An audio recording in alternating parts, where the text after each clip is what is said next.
Dispatch all biters. My quest to free the country of zombies. By Mystic Alchemist. Copyright 2020 Mystic Alchemist. All rights reserved. Written in Australian English. This book is a work of fiction. Names, characters, places and incidents are either a product of the author's imagination or are used fictitiously.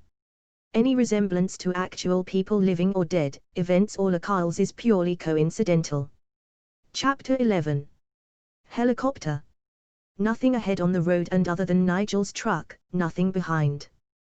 The highway smooth and the air growing to be another warm day on the flat dry land. Even when I heard it, I couldn't see it, and with nowhere to hide all I could do was stop on the side of the road. I jumped from the car, grabbing my weapons, and ran away looking for any sign of a culvert or dip in the ground. I saw the others doing the same and Nigel yelled, "Toward us." I joined him in the small depression they'd found. Not much protection, and still close to the vehicles, but there seemed nothing better. "All we can hope is they aren't looking for us," I said as the beating of the helicopter grew louder. "They might be chasing us from yesterday," Nigel said. "Do you want me to shoot them?" Geraldine the Brave asked. "I've brought the 223, Nigel said. "Keep hoping they pass," I said, but they were only coming closer and they seemed to be slowing their approach. It was all black. No numbers or letters to be seen, and the noise was loud and there was no way they couldn't see the vehicles and us. "Otherwise kill them." Geraldine had her rifle up to lie alongside her shoulder and I got the pistol from my pants. We had to try if they started. I'd thought they would hover over our cars, but they didn't. The hover was well to the side, and then as the shooting began I realized why. There was a machine gun mounted in the open side door and they were blasting our cars, starting with my white sports machine. Then I heard a shot from close to my ear. It was Nigel starting. Then another and another. Geraldine was shooting too, so I pointed my pistol and pulled the trigger. The noise was more than I expected and the force on my hand nearly wrenched that gun from my grip. Nigel's truck was being shredded now, pieces of glass and metal flying all directions. When that stopped, the hovering helicopter slid sideways toward us. I could imagine them targeting us as we lay in this ditch, so I took another shot and heard the others doing the same while the shuddering machine came closer and closer. "Last shot," Nigel yelled over the din from overhead. I shot when he did. We were so close to the machine, Geraldine the Brave had her rifle almost pointing up when she fired. We had to hit something. That black machine was getting even closer to us, as though they wanted to go lower and squash us where we lay. At least their big gun couldn't get to us, but it was moving past and beyond us, maybe to get back into gun range. "It's broken," Nigel the mechanic yelled. "Hear those gears grinding?" I didn't, and the machine kept hovering low away from us. "It's going to crash," Nigel yelled. He might be right. There had been no more shooting from the helicopter and it wasn't moving to point the gun toward us, but it was hovering over the top of the remains of our vehicles when it just exploded. Not with flames and smoke, parts of the helicopter just fell to pieces with bits flying every which way, and this included where we were. "Run!" I yelled, but it wasn't needed, the others were already doing the same. When we stopped and were able to turn to see the damage, there were fire and smoke and no sign of anything being left of the 3 vehicles. "That was the best fun," Geraldine the Brave said, watching the chaos. A series of bullet shots rang out. "Ammunition burning in the fire," Nigel said. "There will be nothing to salvage," I said, looking toward the other 2 while all our supplies disappeared in the flames. "Anyone hurt?" I was. Not until I looked did I see a rip in my pants leg and the trail of blood. The cut was long but not too deep. "I'm sure it will hurt in a while." Nigel had scratches on both hands and Geraldine seemed to have survived unscathed. A more sober moment now, we checked what supplies we did have. The big rifle was empty. The small rifles had 24 bullets between them. My pistol had 2 and the other pistol had 10. The shotguns were lost. We all had knives, but my axe and Nigel's pry bar was lost. "We'll need to get more chocolate," Geraldine said, putting a lighter note on the day. We need to wait till the fire goes out and see what else we can salvage, I said. That will take hours and hours, Nigel said. We're going nowhere in a hurry, I said. Maybe someone will come to rescue us, Geraldine said. Or come to make sure we're dead, I said. We missed the water first.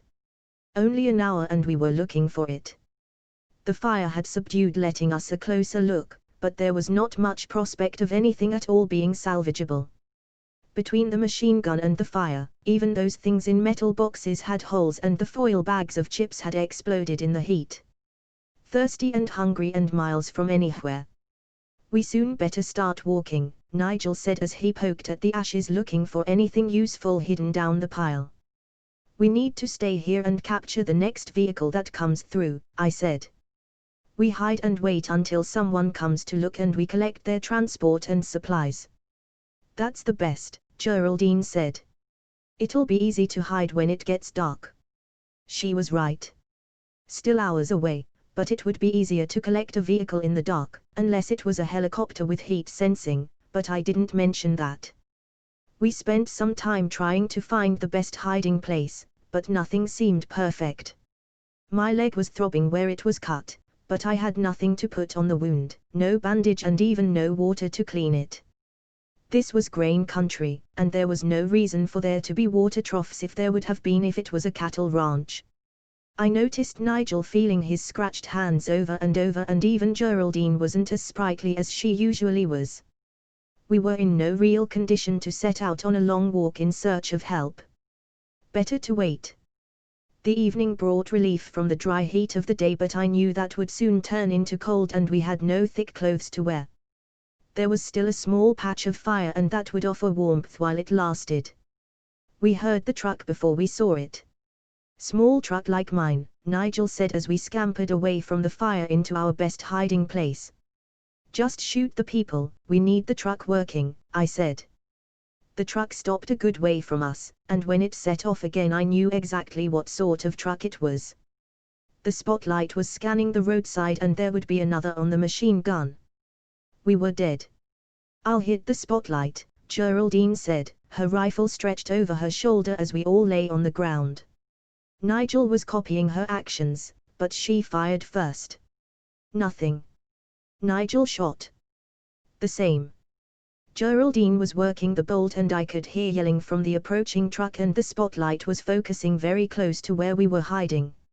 Another small bang from Geraldine, the Brave's rifle, and the spotlight dimmed to a yellow spot and stopped, but the truck was still moving toward us, but not at a huge rate and turning to try to spot us in the headlights, and they became the two rifles' targets now. When Geraldine got the left headlight I clearly heard cursing from the truck over the noise of the motor, but the remaining light was so close to seeing us that I held my pistol up and tried to aim at that light too. Of course I missed, and my gun was so loud they heard it and they didn't need to spot us to know exactly where we were. Run back, Nigel yelled, and we all ran away before the shooting started from the back of their truck toward where we had been. Hide until they separate and we'll get them one at a time. It was my best suggestion, and as we sat in our new hiding hole the other two had their rifles up aiming at something. I can get the man on the gun, Geraldine whispered. Do it, I said even though I couldn't see it. She must have hit something because it started a fresh burst of cursing and the driver's side door opened and someone all in black got out. I heard another shot close by and more cursing. Unfortunately it wasn't death rattles, so all we were doing was annoying them. I needed to do something decisive. It seemed there were only three, two on the tray and one outside looking now. I remembered from games that trucks like this had one big weakness, so I ran toward that truck in a curved path, leaving a clear space for the others to shoot if they could. I ran as fast as my throbbing leg would let me. Faster than I hoped their machine gun could aim. I watched the helmeted driver turn to face me, but he had no weapon out. I heard him yell to those in the tray, but they had no spotlight and had the interior cab lights blazing through the rear window dazzling them.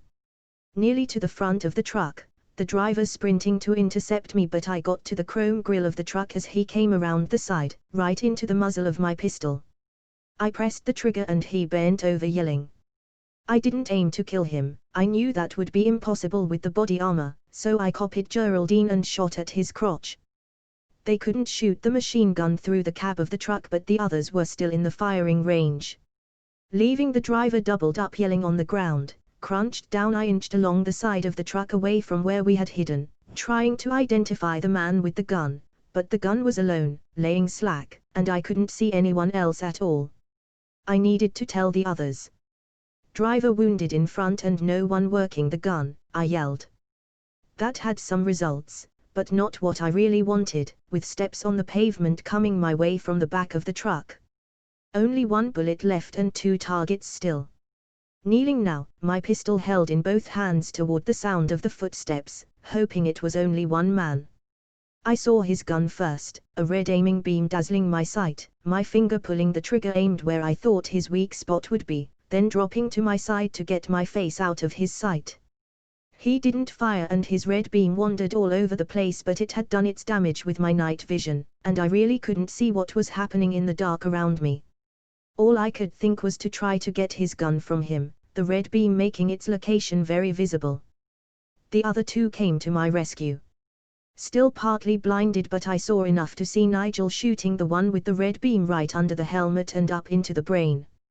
"All down," he said, "we've got transport again." Geraldine found a flashlight in the truck cab and we all inspected the dead. I'd only hit that one with the red beam in the leg, but it must have hurt him heaps. The first man I'd shot had been hit dead center in his groin, that would have really smarted. "You were copying after me," Geraldine the Brave said. The other one had been wounded in the shoulder first. Even through the armor, a bullet had hurt him enough to make him hesitate and a bigger pistol shot had found his neck. The cab had a screen similar to that truck before and it had a message saying they'd found the accident and were investigating. More importantly, there were 3 bottles of water and while we drank we discussed our next move. "Can we disable the tracking so we can still use their map?" I asked Nigel the mechanic. "Not for sure. Maybe if we broke all the aerials it would reduce it." "Smash it and throw it out," I said, "we can't risk it." Without my axe, smashing it was hard. There was a tire lever that worked best, and Geraldine excelled in the destruction. "We'll have to get you a new axe in the next town," she said. Nigel drove with the one headlight on high. While he drove we shared out the ammunition, now 5 bullets for each pistol and only 6 bullets total for both the small rifles. There were heaps for the machine gun up back, but none of us was certain how to make it work properly, so we didn't count that. Next in our priority was food and then rest. It had certainly been an exciting day. I remembered that it had been maybe 2 hours travel to the next bigger town, but we never made it that far.